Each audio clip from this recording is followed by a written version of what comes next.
I'm watching some of Leo Spells live, and I've seen two people from two different backgrounds call Black American slaves. I've seen a Somali person call us a slave and start cussing women out, calling us bees and hoes. And I've heard a Latino man call us slaves. You're nothing but slaves. Y'all don't know where y'all come from. You people are nothing. You build nothing. You own nothing. You're nothing. You're nothing. Commenting about the Ukrainians, and they were saying, yeah, but these people are literally, if they go back there, they could die and stuff. We could die as well. I told them that my father wasn't alive and we had to escape, and they were laughing about it. We were saying, yeah, well, we all have problems, but they were defending the white people. And what I'm trying to say is like we don't want you to defend us. You don't have to defend us. It's okay. You guys have your own problems. I'm just telling you about history, what happened, how Mexicans helped the black slaves, how a lot of Mexicans got killed as well, saving them, how we have always stand. So now that Trump is doing like the mass deportation, this Mexican woman, and I've seen a few other Mexicans saying that Black people needed to help them and stand in solidarity with them. This is not our fight. And she's talking about how the Mexicans helped the Black slaves and how they were killed and on the front lines. First of all, we don't even have to go back in history. We already have a lot of issues in our community that we have to face daily and that we're marching for, going to Congress about, trying to get bills passed. We don't have any allies. So we don't even got to talk about slavery. What about now? I don't see the Mexican community rallying behind Black people. I just don't see it, not by the droves. I'm not going to say on an individual level, on an individual basis, there are some of you that may, help, but this is not our fight. Don't. You see how they come and recruit us when they need help and when they need numbers? But when we need help and when we need numbers, we're just another nigga on the street. Like, come on, they a lot of these Latinas, they be racist too. Okay? I've been to Mexico and I've seen Mexicans that were dark as me. They don't get the representation in the media. We only see the lighter complected one. Colorism is rampant over there too. We could go deep, but Black people, stand down. I mean, if you want to help, that's up to you, but don't let these people guilt trip you. It's not the guilt trip. What y'all think about this? Do we owe the Mexicans anything? It's relevant to Brooklyn Wayne. They are being starved. They are thirsty, only given 1 cup of water per day, are denied bathroom privileges, are denied medical attention. People in ICE concentration camps are losing their lives. And don't even think about saying FAFO, fuck around and find out, to these people in ICE detention centers. It is a shame that members of the Black community started the trend, and so many other people followed. This is an updated voting poll. Updated. Brown people voted for Kamala Harris more. But you fall for the colonizers' divisive tactics, the inaccurate voting polls, the initial propaganda. It is immature and immoral to be centering that type of behavior in response to a community that is being mass deported in prison and concentration camps and tossed out of the country to who knows where without any rights or contact to any lawyer or family. When we should be focused on solidarity, and this has to stop immediately. Especially those of you who claim to be activists perpetuating this FAFOBS nonsense. Shouts out to Aaliyah, because this is where it was on her page when I first saw this lady, this Mexican lady. And then I went to her page and she doubled down and literally said that they helped us during the Civil War, which is a lie.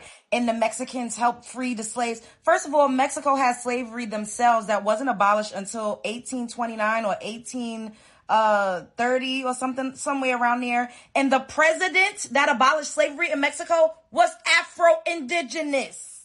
I don't know why they keep leaving that part out. He looked more like a negro than he looked like. Y'all picking up what I'm putting down? And when we were down there, we was fighting beside them. We was helping to protect their borders. They conveniently leave that out. All this civil rights, nobody that was not fighting with us for civil rights. Is a lie and a scam, not as a collective. And they know a lot of them are anti-Black. It is so crazy that they keep blaming us. First of all, we've been saying fuck around and found out, just like we've been saying a whole bunch of other shit that they co-opt and steal and turn into something else. Fuck around and found out never really had no political meaning. That's just how Black people talk. Bitch, fuck around and find out. That's how we talk. Why do they keep blaming us and censoring us when we are not the ones that's putting them in concentration camps? We do not yield, nor do we hold the power to deport them. They are focusing on the wrong people. Why y'all not mad at MAGA? Why y'all not sticking it to the white man? I mean, we just got to call it a spade a spade. It's so weird that the Mexican and the Latino community keeps coming for black people. It's because we're not putting our bodies, we're not sacrificing our bodies and going and running out and standing on the front lines. Is that what it is? Why they got so much animosity toward us like we're the ones that's doing this to them? We're not inflicting any pain on you. And as per Aaliyah's video, because I never saw that initial video, she played a video of a bullhead clear guy coining fuck around and find out for political purposes. Once again, stealing our shit, renaming, reclassifying it, giving it a different meaning. We're not making fun of y'all like that. We really ain't. We don't give a... It's unfortunate, but stop blaming. You're pointing, spread love is the Brooklyn way. This is bizarre. I don't know how we get in it. How we keep getting in it. Mexicans played a significant role in assisting enslaved black people in the United States to escape and find freedom in Mexico. Mexican citizens and the government provided refuge and support to those fleeing. Come on, bro. You got to tell the full story and context to this. Let's be 100. Yes, you are correct. Mexico was the first people in the Americas, I think, that did abolish slavery. You are correct. But who did it? Who did it? A black man by the name of Vicente Guerrero did that. He did that. And tell the story what happened to him and why they tried to knock him off. Tell that story too. Why they tried to knock off Vicente Guerrero. A black man. Afro-Indigenous, African, whatever you want to call him. He was a black man. Tell him why. Metal La Raza, y'all want to lighten up. Y'all didn't like that, right? So guess what? When the French and the Confederacy was whooping on y'all, only reason why y'all welcome free slaves, because guess what? It was like, we don't really like them, but I see how them free slaves, those black Seminoles, those people that was in the Bismarck Swamp that was fighting and whooping the Confederate, hey, let's bring them over here so we can help win this war. That's why y'all allow free slaves over here. Y'all wasn't just inviting free slaves over there just because y'all were nice people. Y'all needed help to beat the Confederacy.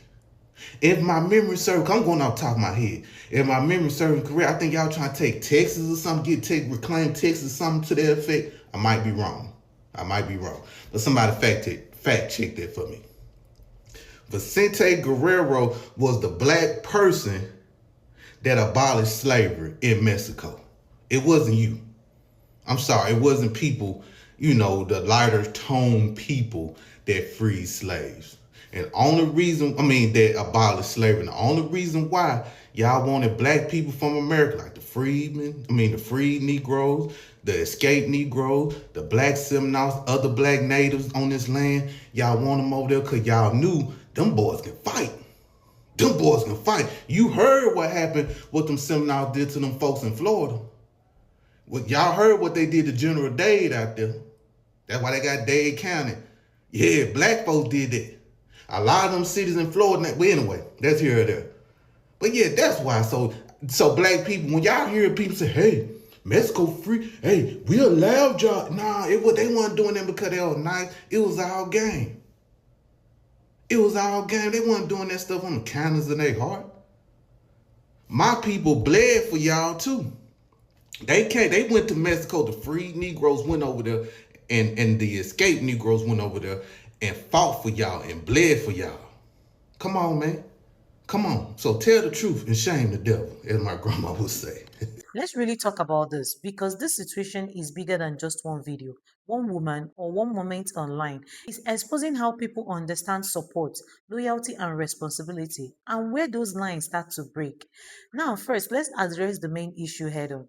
The idea that Black American owe support, that right there is what is causing strongest reaction because from the perspective of many Black Americans, support was never meant to be transactional. It was never supposed to be. We stood for you, so now you must stand for us. The moment support becomes something you owe, it stops being solidarity, it becomes a transaction. And people are rejecting that completely. Now let's go deeper because there is also accountability side that people are not ignoring. The argument being made is simple. Choices have consequences. And when people feel like they warned you, when they feel like they spoke up, When they feel like they try to point out things early, but those warnings were ignored, then it becomes difficult for them to turn around and act like none of that happened. That's where the frustration is coming from. Not just disagreement, but the feeling of being ignored when it matters most. But here is where you need to be careful because there is dangerous line in this conversation, and that line is you deserve what's happening.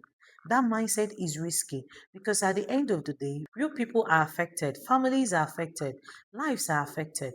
And when suffering becomes something people feel is justified, we lose sight of humanity. Now, let's address another important part of this, the idea of we stood for you. That may be true in certain moments. There have been times where communities showed support for each other. But here's the truth that people don't always want to hear. Support does not create permanent obligation. It doesn't mean you are owed loyalty forever. You are owed agreement or you are owed silence when things go wrong. Support is a choice, not a contract. And another thing that needs to be said, no community is one voice. Not all Mexicans think the same. Not all Latinos voted the same. Not all Black Americans agree with the same. But online, everything gets simplified into all of them did this. And that oversimplification is what fuels division. It removes nuisance, it removes understanding, and it replaces it with blame. So, where does that leave us? Right in the middle of two uncomfortable truths. People don't like feeling ignored, and people don't like being told they owed something. And when these two things collide, you get exactly what you're seeing right now: tension, division, frustration. So maybe the real truth is nobody owe anybody support. Support is given freely. And the moment it becomes something demanded, it stops being real. This content is not promoting conflict in any way. This is strictly for educational purposes and is not meant to hate or discriminate against anyone. Credit to all creators whose clip are featured in this episode. But I want to hear from you. Do you think this is about entitlement? Or do you think communities should stand together no matter what? Drop your thoughts in the comments below. Let's talk about it respectfully. And if you made it this far, don't forget to like this video, subscribe, share, and turn your notification bell because this conversation, they matter. See you in my next episode.